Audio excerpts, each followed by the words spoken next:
اليوم يا شباب بدنا نسوي لكم جواكامولي. هاي الصلصة ممتازة لكتير شغلات. بنحطها بالتاكو، بتحطها مع الشيبس تاكلها، بتحطها بسندويشات. أنا بحب أحطها مع كتير شغلات خبز ما خبز بدك إياه. هاي المكونات كلياتها. حط بوزز حاب تطلع عليهم وتتصور معهم.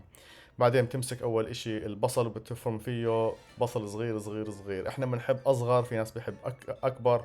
بنحبه صغير مشان ما تحس إنه عم قاعد بتاكل البصل أكل. تمسك البندورة برضه بتقسمها. شوف يا زلمة، كل وحدة أصغر من النملة اللي راح تمسكها. تعمل هيك مع كل البندورات لحتى تزهق حالك هذا اليوم. بدل ما تاخذ فرامة وتزتها فيه، لا بدك تمسكها وحدة وحدة. في حدا لطش اشي من اليمين ما بعرف ايش هو. ما في اشكالية. تمسك بضلك شوف بضلك وحدة ثانية. خلص كل البندورات. بعدين بتمسك كزبرة.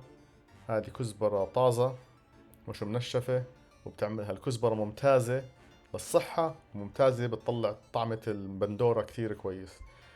بعدين بنمسك هون بقدونس. في ناس بحب بقدونس بلدي، في ناس بحب بقدونس مش بلدي. انت حر باللي بدك اياه، بس بتفرمه كويس. تاخذ الافوكادوهات بعدين بتمسكهم حبة حبة، بتقيم البذرة. اذا بتحب هاي البذرة بتحط فيها 4 نكاشات وبتزرعها بالمي لحتى تطلع لك شجرة، بتولد لك كمان افوكادوهات بعدها.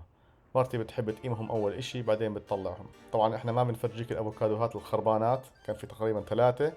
عملنا 70% ممتاز و30% زبالة.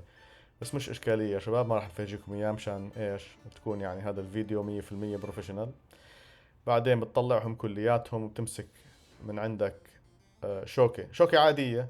بحب أحكي لكم هاي من أول المرات اللي عم نستعمل أي شوكة. ما جبنا شوكة خصوصية، ما اشتريناها من شوكة عادية عادية من نفس الدرج اللي تاخذ منه الشوك اللي بتاكل فيه. بتفغص هذول الافوكادوهات. بعدين بتحطهم كمان صحن تاني يا دوب واسع. بتزت لك شوية ملح وبتكتر يعني مش تقريبا 10 قديش كم من لفة، 16 لفة. بعدين بتحط لك شوية ليمون. ما تكتر الليمون، بس بدك اياه شوية طعم. ما بدك اياه يصير كتير حامض بعدين بالاخير الناس ما بيحبوه. بتفغصه كلياته. بتحط الليمون اللي ضل على اليمين شرائح هيك جنبه. وصحتين يا شباب.